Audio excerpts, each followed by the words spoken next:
Celebrities dress up for the Met Gala. Desperate Democrats seek a scandal, and Joe Biden dominates the polls. I'm Ben Shapiro. This is The Ben Shapiro Show.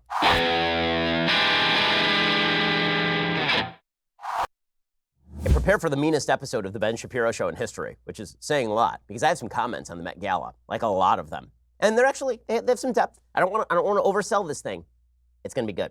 But first, in quarter one, gold purchases by central banks were the highest in 6 years. In the face of the dollar's declining stature, what are you doing to protect your savings? Become your own central bank. Move some of your savings to gold. It helps you protect those savings. Can you afford another hit to your retirement like the last downturn when the S&P dropped 50%? One of the ways to hedge against inflation and uncertainty and instability is with precious metals. Gold is a safe haven against uncertainty. My savings plan is diversified, and yours should be as well. The company I trust with precious metal purchases is Birch Gold Group. Right now, thanks to a little-known IRS tax law, you can even move your IRA or eligible 401k into an IRA backed by physical gold and silver, which is perfect for people who want to protect their hard-earned retirement savings from future geopolitical uncertainty. Look back historically. When the bottom falls out of everything else, gold tends to safeguard savings. I'm not saying that you should take all of your money and put it in gold. I'm saying take some of it, diversify. Birch Gold Group has thousands of satisfied customers, countless 5-star reviews, and A+ rating with the Better Business Bureau. Contact Birch Gold Group. Get a free information kit on physical precious metals. See if diversifying into gold and silver makes sense for you. This comprehensive 16-page kit reveals how gold and silver can protect your savings, how you can legally move that IRA or 401k out of stocks and bonds into a precious metals IRA if that's something you're interested in. To get that no-cost, no-obligation kit, text BEN to 474747. Again, text BEN, my name, to 474747 for that free comprehensive kit. Go check it out right now. Text BEN to 474747. Alrighty, so last night was such an exciting evening in the arts, an incredibly exciting evening in the arts when everyone dresses up like a dope and goes over to the Metropolitan Museum of Art. It's amazing. The Metropolitan Museum of Art's Costume Institute has a fundraiser every year where basically they somehow get all these celebrities to dress like fools and show up, and everybody oohs and ahs at the ridiculous and bizarre outfits that these celebrities wear. Nothing smacks more of the Hunger Games capital fashion than the Metropolitan Museum of Art Gala. And there's something deeply unsettling about the richest socialists among us spending presumably hundreds of thousands of dollars to create some of the ugliest crap ever put on a human face or body, and then strolling into a paparazzi-strewn room to show off these hideous outfits, all because they are so much better than you are. They're so much better than they're so much better than everyone. This is what taste is. Now, this year was particularly ridiculous because the theme, every year they have a theme at the Metropolitan Museum of Art Costume Institute. This year's theme was Camp, Notes on Fashion, which is a play on writer Susan Sontag's seminal essay, Notes on Camp, which I'll get to in just a second. In 1964, according to NBC News, Sontag tried to make sense of the notoriously hard-to-define aesthetic in her bullet-pointed treatise by saying camp is the love of the unnatural, of artifice and exaggeration. Camp, she laid out, sees everything in quotation marks and is something of a private code, a badge of identity. Camp is often over-the-top, gaudy, extreme, and playful. If all of this makes you want to go full French Revolution and start executing the aristos, well, you're not alone. This is the sort of stuff where you wonder about the culture gap in the United States. This would be it. And the reason that this would be it is because the very notion of camp was designed as a way for supposedly highbrow metropolitan people to sneer at the rest of America. That's what camp was originally. And it still feels that way. It's why a normal person looks at these costumes and thinks these people look like idiots. And yet everyone in the art's like, wow, it's just gorgeous. It's incredible. You feel like you're being gaslit. You feel like you're being gaslit because this stuff is not just hideous, it's stupid looking, and it costs hundreds of thousands of dollars. And these same people are complaining about kids who are starving and healthcare that doesn't cover everyone while they stroll around in hundreds of thousands of dollars of outfits that aren't even pretty. Like this isn't even a fashion that anyone would ever wear, right? None of this stuff is fashion anybody would ever wear. All of this is just a playful sense of irony. Now, I am not a big fan of irony, of cynicism in politics, in art. I find it off-putting. Not only do I find it off-putting, I find it degrading. Because in your life, if you live your life in ironical fashion, if you live your life sneering at everyone who is trying to be sincere, you're going to make yourself pretty hated pretty quickly. Most people are trying to lead a sincere life. Most people are trying to lead an authentic life where they believe the things they believe and then live for those things.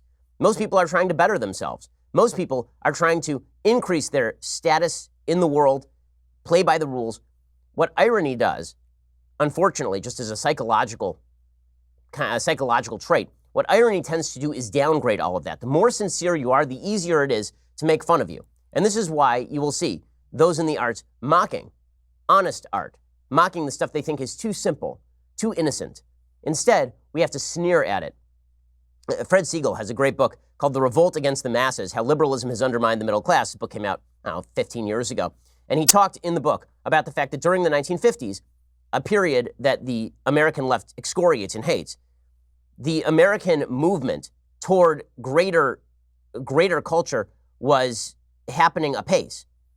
So he talks about how in the 1950s, the public's expanding taste and increased income produced a 250% growth in the number of local symphony orchestras between 1940 and 1955. In 1955, 15 million people in the United States paid to attend Major League Baseball games, 35 million paid to attend classical music concerts. That's amazing. So more people, almost 3 times as many people, paid to attend classical music concerts as paid to attend a Major League Baseball game. The New York's Metropolitan Opera Saturday afternoon radio broadcast drew a listenership of 15 million out of an overall population of 165 million.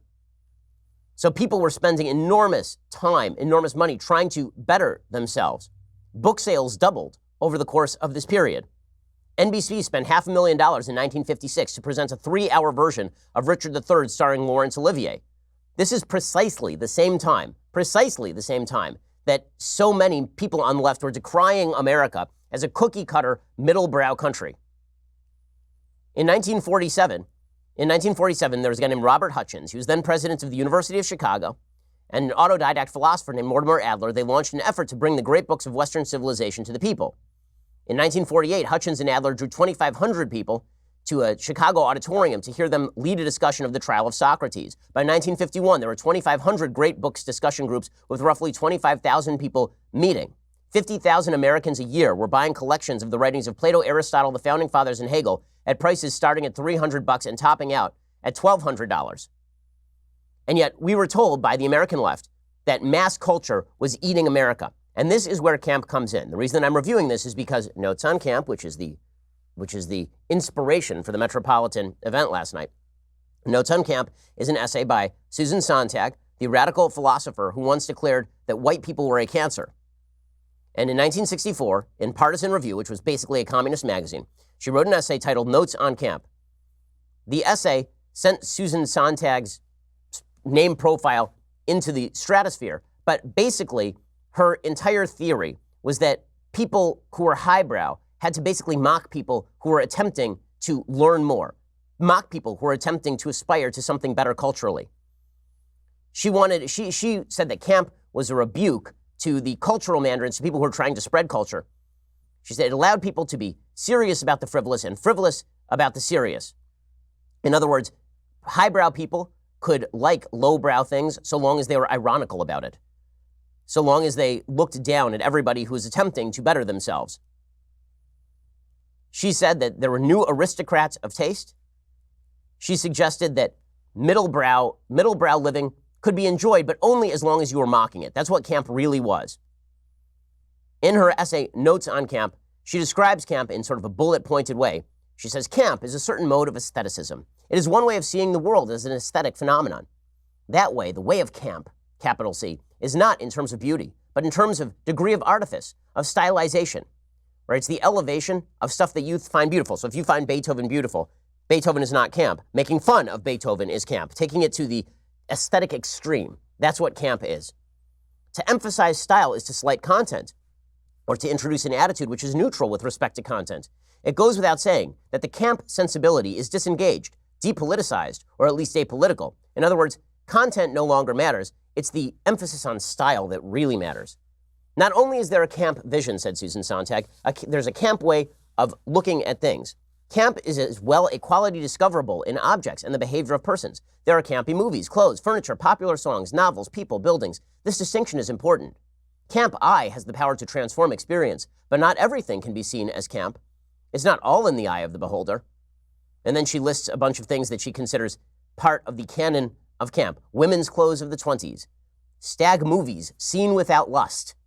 Or they'd be pornography, but seen without lust because you're seeing it with an ironical eye, obviously. Camp taste has an affinity for certain arts rather than others. Clothes, furniture, all the elements of visual decor, for instance, make up a large part of camp. And she says there's a sense in which it is correct to say it's too good to be camp or too important, not marginal enough. In other words, the idea of camp is to take unserious things and treat them as serious, and to take serious things and treat them as unserious. It's to mock the idea that there are standards to be upheld. That's what camp is all about. She says, pure camp is always naive.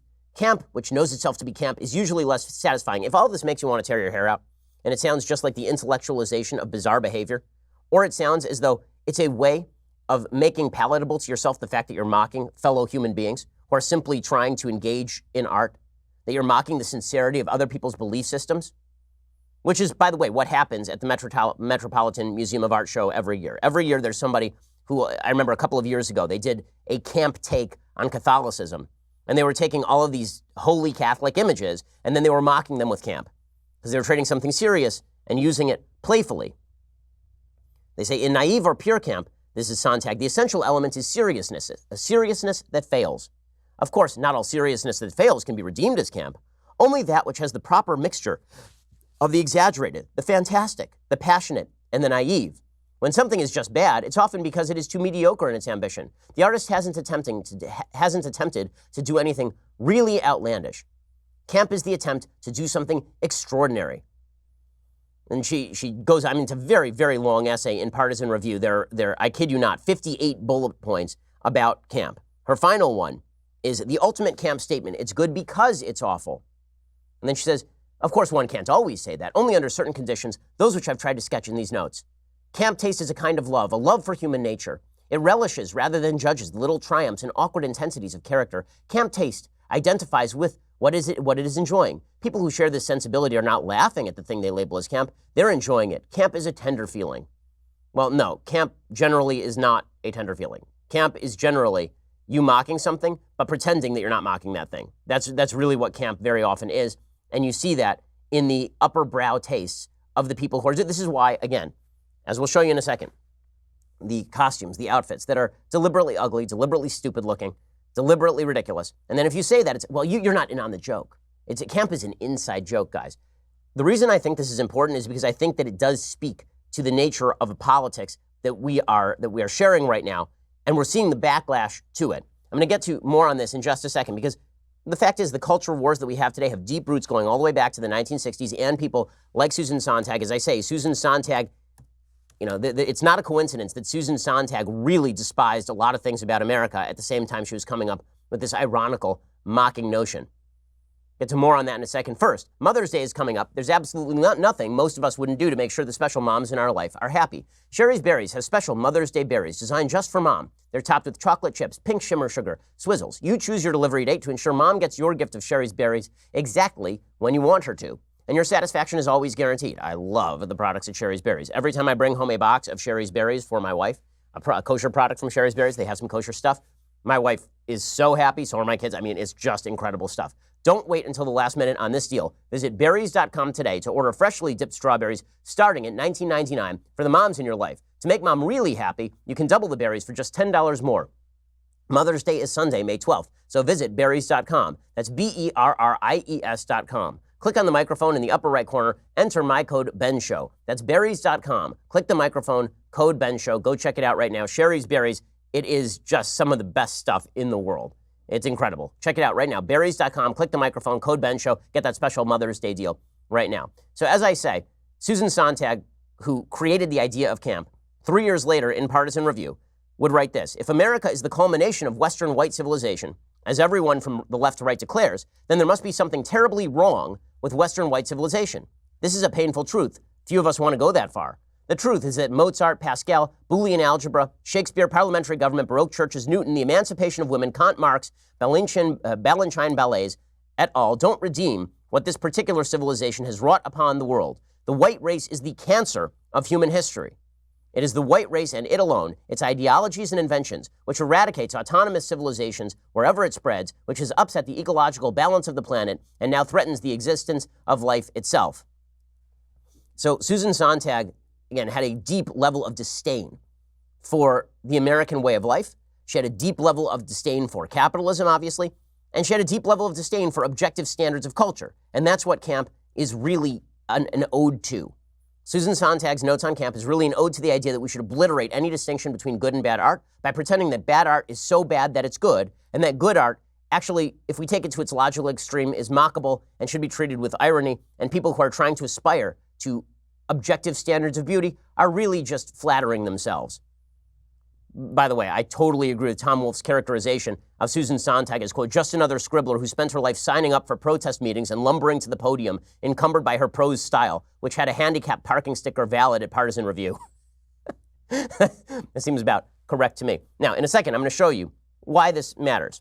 Okay, so we're going to go through some of the pictures. I'll describe them to you from the stupid Met Gala. So the Met Gala, to me, the Met Gala is basically the cultural version of the White House Correspondents' Dinner. The White House Correspondents' Dinner is a bunch of journalists who all agree with each other politically, getting together to laugh at people in the middle of the country who don't agree with them but are too unsophisticated to be part of the White House Correspondents' Dinner. It's nerd prom. It's this self-flattering display of insularity.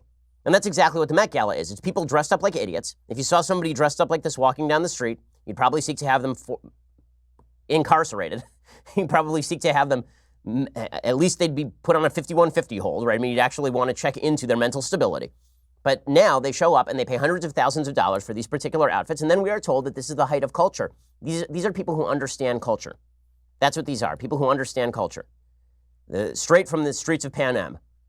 Pretty incredible. So Katy Perry, for example, dressed up, apparently doing some cosplay of Lumiere from Beauty and the Beast. So that's pretty exciting stuff. She is dressed with a chandelier around her head and then a chandelier around her waist. Later, apparently, she would dress up as a hamburger as well. This is all camp, right? Now, again, what is this supposed to do? Well, it's supposed to play with you, right? It's supposed to gaslight you. So you look at this and you think, what is wrong with this person? This looks ridiculous. And then you say, well, you're not in on the joke, guys. If you were truly culturally aware, you would understand that this is camp. This is high style, and it's mocking it. Why can't you just play with us? Why can't you just be part of our ironical approach to fashion? Why can't you just do all this stuff? Well, because I think that your ironical approach does not merely extend to fashion. I think that it extends to politics as well. I think that there is a cultural gap that basically suggests you're in the in crowd or you're in the out crowd. I think that cynicism about art, cynicism about objective standards of beauty, cynicism about all of this stuff leads to a great gap, because there are universals in human culture. And yet we are attempting to break down these universals, and it's irritating to people who believe in the universals. Meaning most people look at this crap and they say it's crap. But they are told, no, you just don't, you're unsophisticated. You're a boor if you don't understand why Cardi B is dressed up as a blood vessel. You don't understand. By the way, Cardi B basically is dressed up as a blood vessel. She apparently is wearing some sort of weird, what is she, like a capillary system? She's dressed up in a giant feathered red cape. Apparently, I'd heard a rumor that there were bodies that she had drugged under there and she'll rob them later. But we don't know. She's a sophisticate, though, Cardi B. We know she's a sophisticate because of her music, which is incredibly sophisticated. And if you don't understand the sophistication and you prefer to listen to, actual sophisticated music, that's because you don't understand the nature of ironical camp. And then you've got Lady Gaga, who went through a series. She basically went through an entire career change over the course of the Met Gala. She started off dressed as, I don't even know, a person who was attacked by a jellyfish. She started off dressed in this giant pink fabric thing with a bunch of men holding umbrellas around her. And after, I guess she was the Duchess of Crazyland. And then after it turns out she lost her job as the Duchess of Crazyland, she was reduced to being a nanny. So here she is as Mary Poppins, I guess, she's holding her umbrella up high as she wears a black dress. I mean, things have gone really, really wrong for her ever since she didn't get Bradley Cooper, I guess. And then she downgraded even from this. She lost her job as a nanny, and she was forced to be a stripper, which is too bad. So, but this is all obviously high style, guys. And if you don't get the joke, that's just because you have no sense of humor. Don't you understand? If you see this stuff and you're like, why are all these rich people spending lots of money while being socialists on random crap, and we're supposed to cheer for them? Why? Then that's because you don't understand camp or irony, guys. Lena Dunham dressed up in a dress wearing rubber gloves, and it says on the front of her dress, rubberist, with a picture of the rubber gloves. I will admit, I was too innocent for this. I did not know what rubberism is or what a rubberist is. Apparently, it's somebody who has a rubber fetish. Good news, the rubber fetish is now over now that Lena Dunham is dressed in this. There will be no more humans with rubber fetishes after this particular outfit. And then Billy Porter showed up as well. So Billy Porter's whole shtick is to show up, apparently, at large-scale events dressed in outlandish things. This one, he I guess dressed as effectively the guy from 300, like the villain from 300. He's carried in by a bunch of black guys with no shirts who presumably are supposed to be imitating slaves. I'm glad that he's allowed to get away with this. And this is apparently the height of camp. What a fabulous icon Billy Porter is for doing this sort of stuff. And then, of course, you have, there he is, Billy Porter dressed in, as Birdman? As something from the Rio de Janeiro revelry? I'm confused. And then finally you get to Jared Leto, who at least I found this somewhat hilarious. This at least is funny. So Jared Leto is dressed in apparently some sort of like 18th century Russian emperor costume, carrying a double of his own head. So he's carrying around his own head in his hand. But guys, if you think all of this is weird and off-putting, if you think maybe we've become too prosperous a society as a result of the fact that we are all looking at these people and laughing at them and with them, then it's only because you're not in on the joke. You wonder why the Trump revolution happened. Now, I know it's overused. This is why you got Trump, but this is the sort of stuff why you got Trump. Because your cultural betters will tell you they know more about morality, they know more about decency, they know more about how to raise children, they know more about how your money should be spent than you do. All of these people are wandering around holding replicas of their own heads at the Metropolitan Museum of Art. All of them are walking around dressed as Persian princes being carried by Nubian slaves or something. How do you get away with that at the Metropolitan Museum of Art? Our cultural betters, the people who ought to tell us what to do politically, who want to control our government top down, those people who want to centralize power and tell us what to do, are dressed as chandeliers. And if you don't understand the joke, it's because you're a non-sophisticate. You're a rube. You're a deplorable. You're a person who lives in the middle of the country and you're a bitter clinger, clinging to those old values of, things like objective beauty. Artistic values. A lot of the ancients talked about the ideas of objective values in art. I think there is a lot of truth to the idea that Beethoven is objectively better than Cardi B. Objectively better. But when you break down all boundaries and then you suggest that the only boundaries are the ones that you get to establish top down, you've created a system for chaos and effectively in the arts, a system of decimation of quality overall. And then you've cast out anybody who believes anything differently. So I thought that it was worthwhile exploring notes on camp, since we're all supposed to just swallow the idea that camp is in and of itself something wonderful and that Susan Sontag is a wonderful addition to the American philosophical tradition and all of this stuff. By the way, she's an awful writer. I know there are a lot of people who disagree. A lot of people like her writing. You're allowed. You're wrong.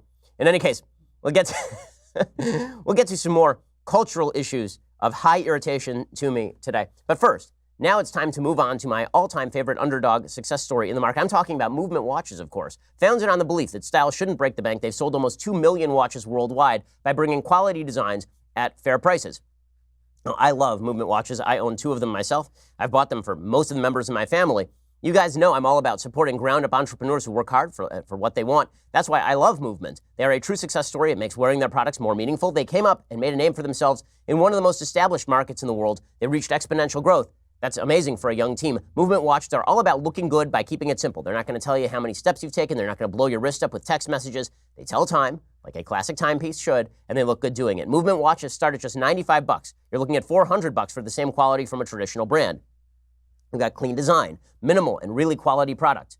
Movement has sold almost 2 million watches in over 160 countries. Get 15% off today with free shipping and free returns by going to mvmt.com/Shapiro. MVMT is launching new styles on their site all the time. Check out their latest at mvmt.com. Go to mvmt.com/Shapiro for special deals. Join the movement, mvmt.com/Shapiro. Okay, speaking of cultural issues where our cultural betters have no idea what the hell they're talking about, Melinda Gates, the wife of Bill Gates, tweeted out a piece from the New York Times Sunday opinion section called "What Good Dads Get Away With." Division of labor in the home is one of the most important equity issues of our time. Yet at this rate, it will be another 75 years before men do half the work. Okay, so that's what Melinda Gates is tweeting out. Now, Melinda Gates seems like a nice person. I mean, she spends a lot of time on charity. She says it's time, she tweeted out this article with the caption, "It's high time we change this. Hashtag equality can't wait." Okay, well, how about this? When you're responsible for creating half of Microsoft, Bill Gates will do half the housework. How about that? Like the reason that I'm uptight about all of this is not because I shirk the housework. I probably do at least 50% of the housework in my home. As I've said many times, my wife is a doctor, which means that her work schedule is actually more demanding than mine. And when I was living at home as a kid, my dad did a lot more housework than my mom. So this does not come from a desire to say that only women should do housework or something stupid like that. But the idea that men and women have to do exactly the same shares of exactly the same things, and that is what equality is so stupid, it actually undermines the efficacy of relationships. If you want to have a good relationship with your spouse, you want to have a good relationship with your boyfriend or girlfriend, the way to do that is to assume that all duty is upon you. Having expectations of your partner is actually a big mistake. You should marry somebody who you know will do this stuff. Just like when you hire an employee, okay? Spouse is not an employee, but the same standard actually obtains here. When I hire an employee, I hire the employee with the understanding that that employee knows more about their topic of expertise than I do. That's why I'm hiring them. If I could do it myself, I wouldn't. Also, I hire them with the expectation that they are going to do their job and that I can trust them to do their job. If I have to sit over them, yelling at them and haranguing them, then that's going to be a problem. Well, in marriage, you should marry somebody who you believe is going to take responsibility and help you out. It shouldn't be, well, I'm going to force this person to change now and do half the housework. Bad mistake. And the same thing is true of you. You should assume that if something needs to get done, it's on you to do it. And then if you want to change that, you have a discussion with your spouse. But according to this study, women are deeply put upon because they tend to do more of the housework. You know what else women tend to do more? Take time off from work. Stay home after they have kids. Be home more. Care more about that sort of stuff. By polling data, all of this is true. And yet we have this entire article from the New York Times, now endorsed by Melissa Gates. The article is by Darcy Lockman. Dr. Lockman is the author of the forthcoming All the Rage, Mothers, Fathers, and the Myth of Equal Partnership. And the piece says, quote, "When my husband and I became parents a decade ago, we were not prepared for the ways in which sexism was about to express itself in our relationship. Like me, he was enthralled by our daughters. Like him, I worked outside the home. And yet I was the one who found myself in charge of managing the details of our children's lives. Too often I'd spend frantic days looking for spring break childcare, only to hear him ask, 'Oh, there's no school tomorrow?' Or we'd arrive home late with two tired kids, and instead of spearheading their nighttime routine, he'd disappear to brush his own teeth. Unless I pointed out these lapses, which he'll tell you I often did, and I'll tell you I often did not, he was unaware. We've all heard this story before. Thinking about my own relationship and watching other couples I knew, I kept wondering, why is this still happening? Well, maybe because very often women care more about a lot of these details in children's lives than men do. And there is a biological component to such behavior. But I guess we're supposed to believe that this is all about evil men. You're right. In the most woke, enlightened, feminist period in American history, it's just that men assume that women are going to fill all the gaps when it comes to childbearing and child rearing. Well, then maybe it's your fault. Maybe you married a guy who should have swept up after you. Maybe this is a you problem, lady. Maybe there are a lot of women who are perfectly happy being in relationships with husbands, raising kids, where we understand that we are not all doing the same amount of work on every different front. Okay, my wife, as I say, is working longer hours than I am. She also does more child planning, like daily activity planning, when it comes to my kids. I tend to do more of the bedtime routine and more of the wake-up routine. In a partnership with your spouse, you are doing what you can to help out the other spouse. And if your husband's not doing that, again, you're the one who picked him, lady. She says, the optimistic tale of the modern involved dad has been greatly exaggerated. The amount of childcare men performed rose throughout the 1980s and 90s, but then began to level off without ever reaching parity. Mothers still shoulder 65% of childcare work. Okay, and fathers still work a disproportionate number of hours. In academic journals, family researchers caution the culture of fatherhood has changed more than fathers' actual behavior. Sociologists attribute the discrepancy between mothers' expectations and reality to a largely successful male resistance. This resistance is not being led by socially conservative men, whose like-minded wives often explicitly agree to take the lead in the home. Right, it turns out that when you agree with your spouse, you have a happier marriage. So, hilariously enough, conservatives tend to be okay with, the decisions they make in getting married. It is only leftists who apparently are upset about this, or liberals. She says it is happening instead with relatively progressive couples, and it takes many women who thought their partners had made a prenatal commitment to equal parenting by surprise. Why are their partners failing to pitch in more? The answer lies in part in the different ways that men and women typically experience unfairness. Inequality makes everyone feel bad. Studies have found that people who feel they're getting away with something experience fear and self-reproach, while people who feel exploited are angry and resentful. And yet men are more comfortable than women with the first scenario and less tolerant than women of finding themselves with the short end of the stick. Parity is hard, and this discrepancy lays the groundwork for male resistance. Okay, there is something delicious about the idea that the people who are most victimized here are liberal women who married the nice feminist men who paid all of the lip service to everything was going to be identical and then just didn't show up for work. There's something slightly ironic about that if we were going to engage in irony. But the idea that men and women are supposed to be doing exactly the same share of everything is really, really dumb. Okay, I'm going to take the lion's share when it comes to rough play with my children. This is true for all fathers. The disproportionate share of that goes to me. When it comes to throwing my kids around and tossing them on the couch and tickling them and playing sports with them and taking them swimming and taking them biking, right, that sort of stuff is going to fall to me. When it comes time for somebody to sit and do artwork with my daughter, that's probably going to fall on mommy. Men and women are different, and that's okay. In fact, it's quite good. It's one of the reasons you need a mom and a dad. They are not supposed to be identical. One of the beautiful things about conservatism is it recognizes the truth of human nature. The truth of human nature also recognizes that we are not widgets. We are not identical widgets, interchangeable at will. That's not the way this works. So, is it a huge problem that women are disproportionately doing housework? It's only a problem if it's a problem for you in your relationship. But otherwise, is it a generalized societal problem? No, I'm sorry, it's not. You involved yourself in a voluntary arrangement. If you don't like how that worked out, that is a you choice, not a me choice. It's not a me problem, frankly. Work out your marital problems yourself. Stop whining about how it's generalized sexism that has men not doing the brushing of the teeth at night.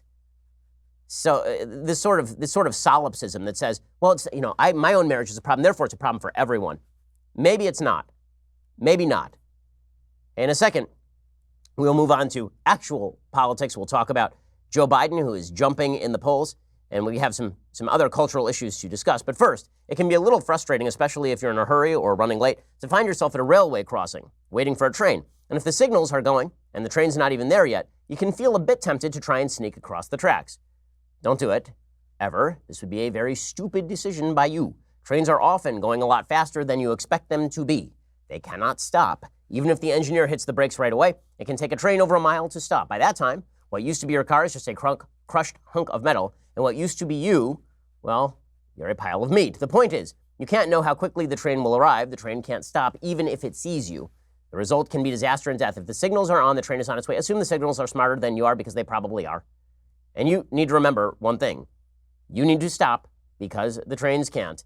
This warning sounds superfluous to lots of intelligent people. Okay, well, maybe it is and maybe it's not. I actually know about people who have tried to run stop signs, who have tried to run the signals when the train is coming down the tracks. It has ended quite poorly. Do not be one of these people. You need to stop when the signal is down. All right, so in a second, we're going to get to another cultural issue where our cultural betters are going to inform us. This, of course, would be abortion. We'll get to that in just 1 second. First, you're going to have to go over to dailywire.com and subscribe. When you do, you get the rest of this show live. You get the rest of the Andrew Klavan show live, the Matt Walsh show live, 2 additional hours of me in the afternoons. Oh, yeah, I forgot about Michael Knowles' show. That exists as well. You get 2 additional hours of me every afternoon when you subscribe. You get to correspond with me in the mailbag. You also get our Sunday specials on Saturday. We just filmed a great Sunday special yesterday. We have all sorts of fantastic stuff when you become a subscriber. When you get the annual, $99 a year, cheaper than the monthly. You get this, the leftist tears, hot or cold tumbler. Cast your eyes upon its magnificence. I mean, this could be yours. So what exactly are you waiting for? Makes julienne fries. It's incredible. Go check it out right now. And when you do, you get all of the aforementioned benefits. Also, please subscribe at YouTube or iTunes. If you enjoy the show, let everybody else know about it.